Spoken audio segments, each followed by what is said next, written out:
everyone, welcome to your favorite class. This class for Hindi and English medium SST for class 9th. It's helpful for CTET and STET exams. Students, you have already discussed with me French Revolution in first part of the video and in 18th century France society in second part of the video, and third part you already discussed with me outbreak of revolution. Now student, today we are discuss the next part of this chapter. France becomes a constitution monarchy, कि France जो है वो किस तरह से constitutional संवैधानिक monarchy मतलब राजतंत्र बना, कि फ्रांस किस तरह से संवैधानिक राजतंत्र बना. The national assembly completed the draft of the constitution in 1791. 1791 में नेशनल असेंबली ने अपने आप में ड्राफ्ट ऑफ द कॉन्स्टिट्यूशन अपने आप में संविधान का प्रारूप जो था वो पूरा कर लिया. मीन्स 1791 में नेशनल असेंबली ने अपने आप में संविधान अपने द्वारा बनाए गए संविधान को घोषित किया. It main object was to limit the power of the monarch. इसमें इसका जो ऑब्जेक्ट था, इसका जो मुख्य उद्देश्य था वो था कि राजा की पावर को लिमिट कर देना. This power instead of being concentrated in the hands of one person. अब ये जो पावर थी राजा की, ये सिर्फ एक ही पर्सन की पावर ना रहकर were now separated and assigned to the different institution. इस सारी पावर्स को असाइन कर दिया गया डिफरेंट इंस्टीट्यूशंस में, अलग अलग संस्थाओं में. ये जो इंस्टीट्यूशंस थे ये थे लेजिस्लेचर विधान पालिका, एग्जीक्यूटिव कार्यपालिका, जुडिशरी और न्यायपालिका. The made France a constitutional monarchy.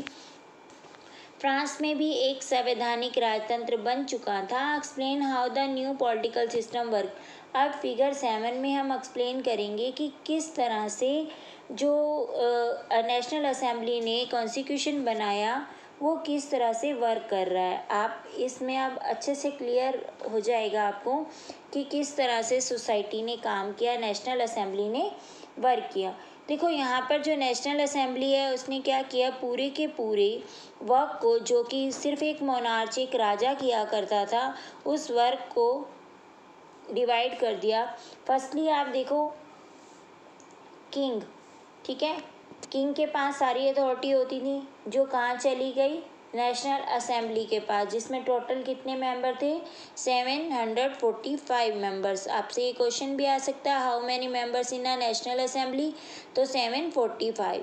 अब ये 745 मेंबर बने कैसे, इनको क्या किया गया, इलेक्टर्स किए गए. 50,000 मैन जो थे वो वोट देने वाले थे. मीन्स पॉपुलेशन में 50,000 मैन जो थे वो वोटिंग कर रहे थे. उनकी वोट करने के बाद नेशनल असेंबली बनी और नेशनल असेंबली पर कंट्रोल किंग और मिनिस्टर राजाओं का था.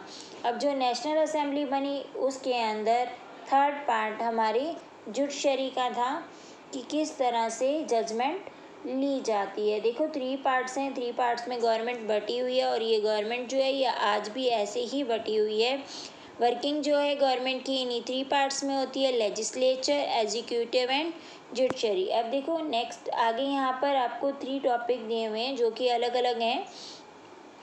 Active citizen. एक्टिव सिटीज़न कौन होते हैं, वो सिटीज़न जिनको वोट देने का राइट होता है, जो कि टोटल पॉपुलेशन में से ओनली 4 मिलियन ही है.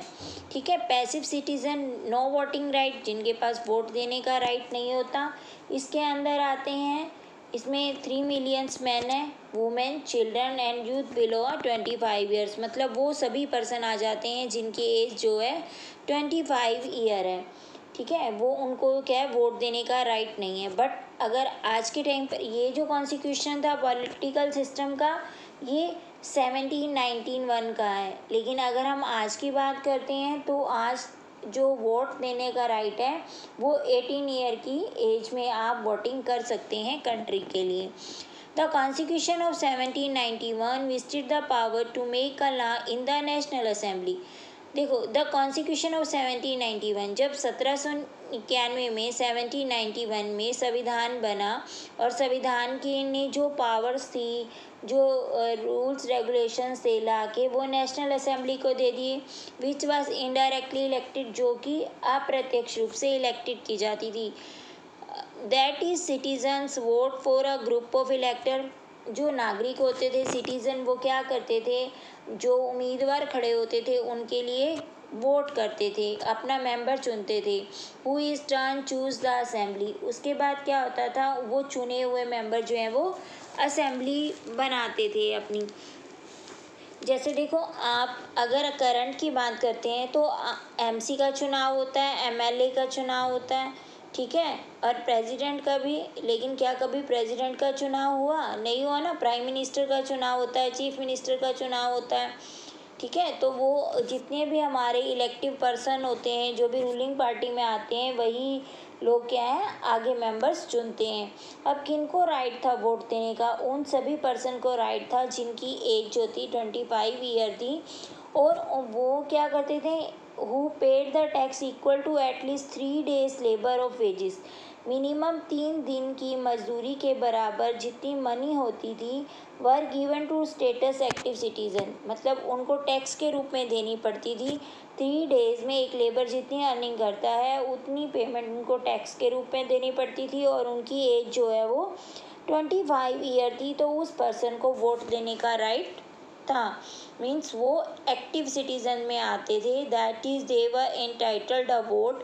The remaining man and women work class as a passive citizen. जो बचे हुए थे, चाहे उसमें मैन थे, वुमेन थे, वो सारे के सारे पैसिव सिटीजन्स हुआ करते थे। पैसिव सिटीजन मीन्स जिनको वोट देने का राइट नहीं है।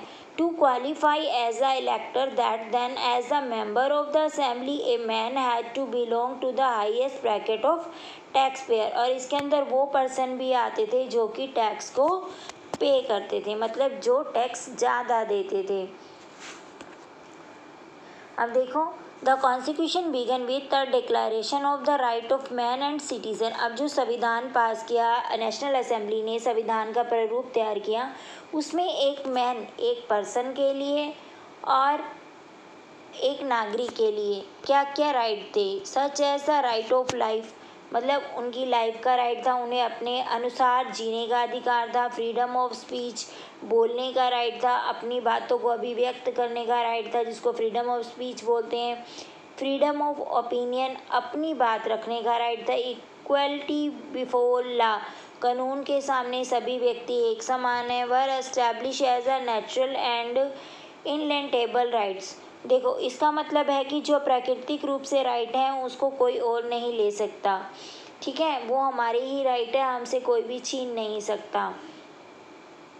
That is they belong to each human being as birth could not be taken away. ये उसके जन्म के साथ ही उसको मिल जाएंगे, कोई पर्सन उसके जन्म सिद्ध अधिकारों को नहीं ले सकता। It was the duty of the state to protect each citizens natural right. ये ड्यूटी बनती है स्टेट की, मतलब राज्य की ड्यूटी बनती है कि वो नागरिकों को मिले हुए जो नेचुरल राइट्स हैं, नेचुरल राइट्स मीन्स फ्रीडम का right, right of life, freedom of opinion, equality before law, ये सभी जो राइट्स हैं वो नेचुरल राइट्स की कैटेगरी में आते हैं। और ये स्टेट की पर्सनल ड्यूटी बनती है कि वो क्या करे, इसको प्रोटेक्ट करे और सभी लोगों को ये राइट दे। अब देखो, इसमें सोर्स दिया हुआ है बी में, the revolutionary journalist Jean Paul Marat commented in the newspaper L'Ami du People, the friend of the people on the constitution drafted by the national assembly. अब देखो, जब भी कोई चीज़ नहीं बनती है, चाहे सरकार नहीं बने या कोई सरकार कोई ऐसा डिसीज़न ले, तो कोई ना कोई तो क्रिटिसाइज़ करने वाला होता ही है। सेम उस टाइम पर भी न्यूज़पेपर वाले उस जो कॉन्स्टिट्यूशन बना उसको क्रिटिसाइज़ करने वाले थे। द रिवोल्यूशनरी जर्नलिस्ट, एक क्रांतिकारी जर्नलिस्ट हुए जयपाल मरा, ठीक है। इन्होंने क्या किया, अपनी अखबार के अंदर लामिदा पल। अब देखो, यहाँ पर बात करेंगे कि न्यूज़पेपर का नेम क्या है, लामिद्यूपल, और जर्नलिस्ट का नाम क्या है, जीन पॉल मार्ट। ठीक है, इसने कमेंट किया कि जो संविधान बनाया गया असेंबली के द्वारा, ये अपने आप को जनता का मित्र भी बोलता था, the friend of the people, अपने आप को लोगों का मित्र बोलता था। और उसने कहा कि जो भी असेंबली ने संविधान बनाया है उस पर इसने क्या किया, ड्राफ्टेड की, टिप्पणी की, अपने विचार रखे। The task of representing the people have been given to rich, मतलब जो भी काम दिया गया वो रिच पीपल्स के लिए दिया गया, अमीरों को। The lot of the poor and oppressed will never be improved peaceful means alone. उसने कहा कि जो गरीब लोग हैं या जो जिनका शोषण किया जा रहा है, ऐसे लोगों को शांतिपूर्ण तरीके से कभी नहीं सुधारा जा सकता। Here we have absolutely proof to how wealth influence the law। उसने ये बात भी बताई कि जो अमीर लोग हैं वो कानून को, लॉ को किस तरह से इफ़ेक्ट करते हैं। Yet law will last only as long as the people agree to obey them। जबकि उसने कहा कि जो भी कानून बनाया है ये तब तक चलेगा जब तक कि लोग इसको क्या करेंगे, एग्री टू ओबे, स्वीकार कर लेंगे, इच्छा का पालन करेंगे। And when they have managed to cast off the yoke of aristocrat, they will do same to the other owner of wealth। उसने यहाँ पर टिप्पणी की कि जिस प्रकार सरकार को तोड़ दिया गया, मतलब मोनार्च की सत्ता को नेशनल असेंबली ने ख़त्म किया, उसी तरह से नेशनल असेंबली द्वारा बनाई गई अमीरों की सत्ता को भी एक ना एक दिन ख़त्म कर देंगे। कौन ख़त्म कर देंगे, जो पुअर पीपल हैं वो। ठीक है, ये सोर्स है, ये आपको इम्पॉर्टेंट है आपके लिए कि जो समाचार पत्र है या न्यूज़पेपर जो पब्लिश हो रहे थे उस टाइम पर, एक क्रांतिकारी जर्नलिस्ट हुए जॉन पॉल मरा, उन्होंने क्या किया, अपने आप को जनता का मित्र बनाया और नेशनल असेंबली ने जो कॉन्स्टिट्यूशन ड्राफ्ट किया था उस पर टिप्पणी कर दी। अब देखो बॉक्स में यहाँ आपको सोर्स सी में भी बताया हुआ है, the declaration of the right of man and citizen. अब इसके अंदर ये बताया हुआ है कि नागरिक अधिकार, मतलब लोगों के राइट्स क्या क्या थे। Man are born and remain free and equal in rights, मतलब आदमी स्वतंत्र पैदा होता है, मैन जो है वो स्वतंत्र पैदा होता है, एज अ फ्रीली पैदा होता है। ठीक है, और स्वतंत्र ही रहता है और उनके अधिकार भी क्या होते हैं, समान होते हैं। सेकंड पॉइंट में देखो, the aim of every political association is the prevent of the natural and inalienable rights of man। These are liberty, property, security and resistance to the operation. अब देखो इसमें बताया है कि जो भी कोई हमारी राजनीतिक मतलब कि पॉलिटिकल एसोसिएशन होता है, कोई भी राजनीतिक ग्रुप होता है, उसका मेन लक्ष्य क्या होता है, वो ऐसे राइट्स बनाता है लोगों के लिए जो कि कभी भी ख़त्म नहीं होते हैं। ठीक है, जैसे फ्रीडम का राइट हो गया, प्रॉपर्टी रिलेटेड राइट हो गया, या हमारी सिक्योरिटी से रिलेटेड राइट हो गया। द सोर्स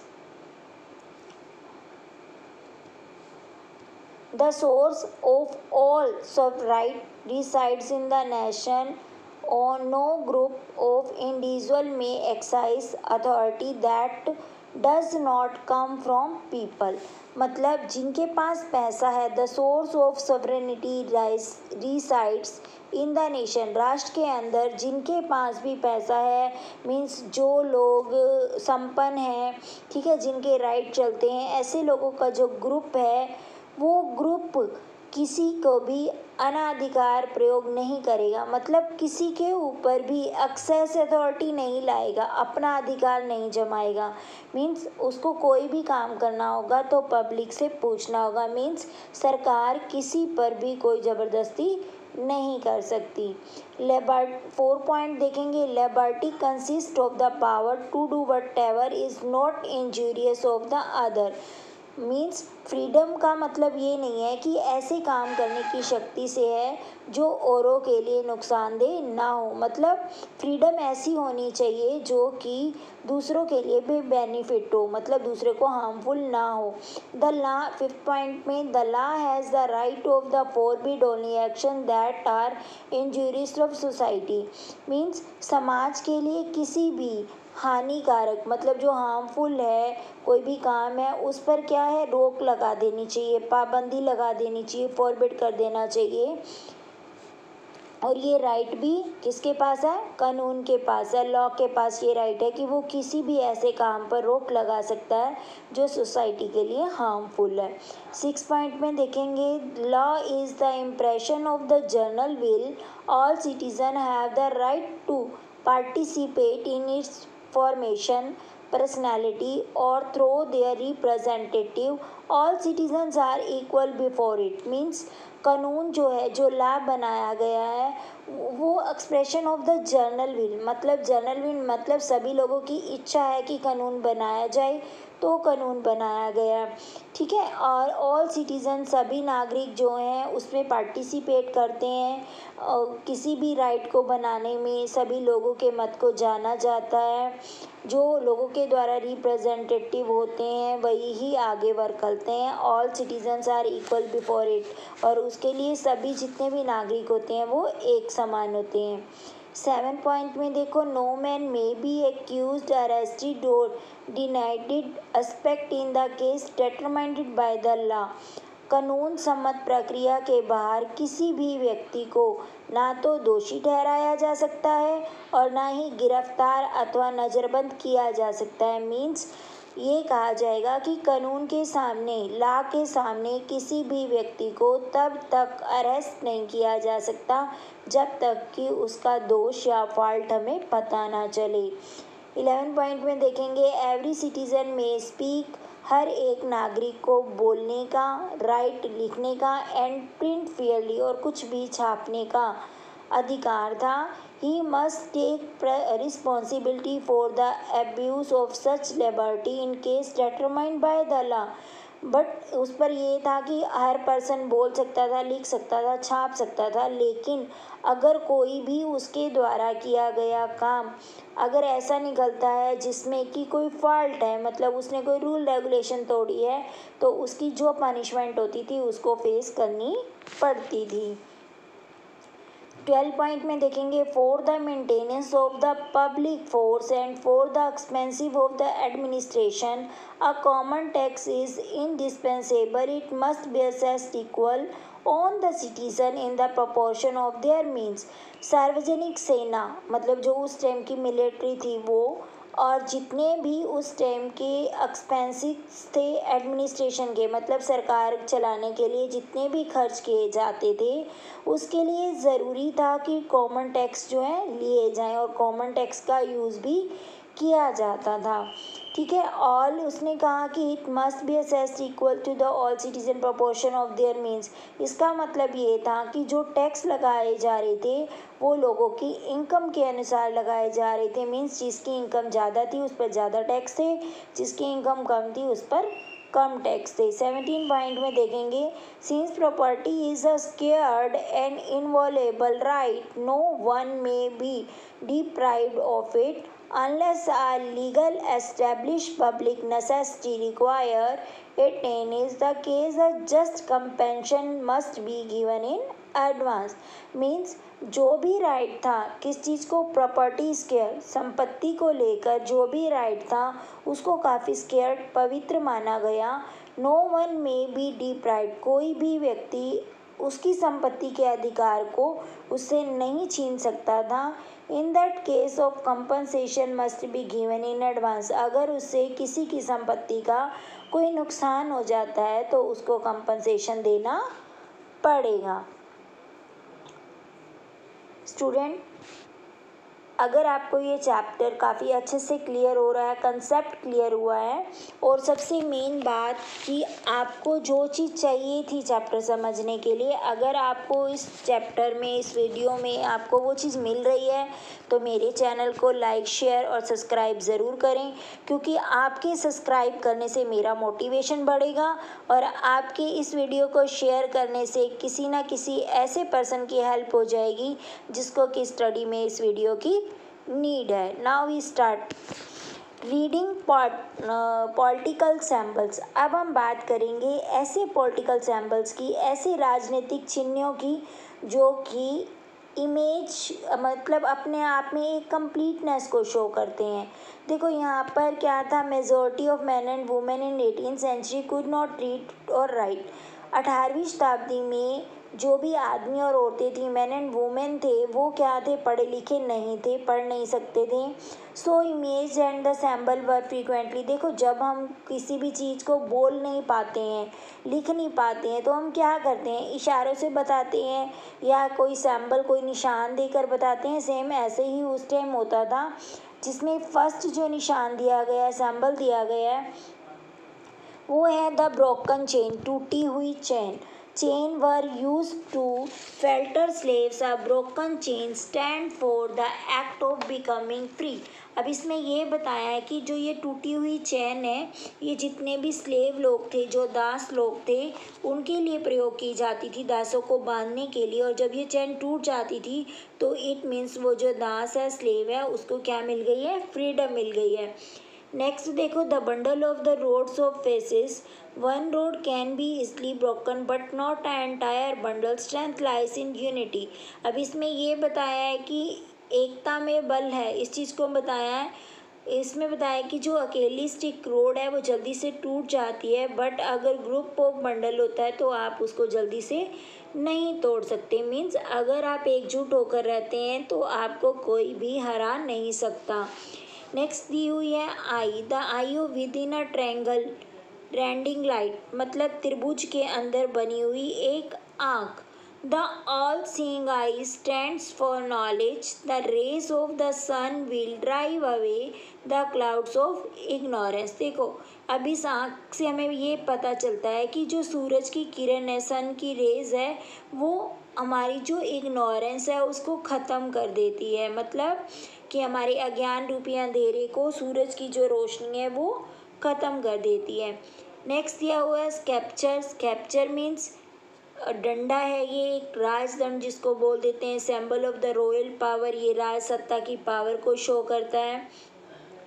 नेक्स्ट जो है देखो, स्नेक वाली रिंग है, snake biting its tail to form a ring. अपनी पूंछ मुंह में लिया हुआ एक सांप है जो कि रिंग की शेप में है, अंगूठी की शेप में है। Symbol of the alternative, a ring has neither beginning nor and. देखो ये समानता का प्रतीक बता रहा है, इक्वलिटी का।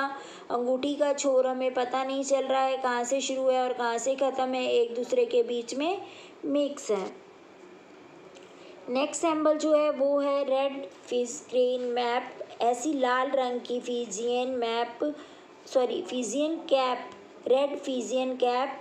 ये कैप जो होती है, कैप वोन बाय अ स्लेव, एक दास के द्वारा पहनी जाती है, अपॉन बिकमिंग अ फ्री, जबकि वो फ्री हो जाता है, जब उसे स्वतंत्रता मिल जाती है तो वो ये टोपी पहन लेता है और उसकी जो जंजीर होती है वो भी तोड़ दी जाती है। Blue, white, red. देखो यहाँ पर 3 कलर बताए हैं, ब्लू नीला, वाइट सफ़ेद और red Lal colour. The national colour of the France, France का जो नेशनल फ्लैग है उसमें जो नेशनल कलर लगे होते हैं वो कौन से हैं, नीला, सफ़ेद और लाल, ब्लू, वाइट एंड रेड।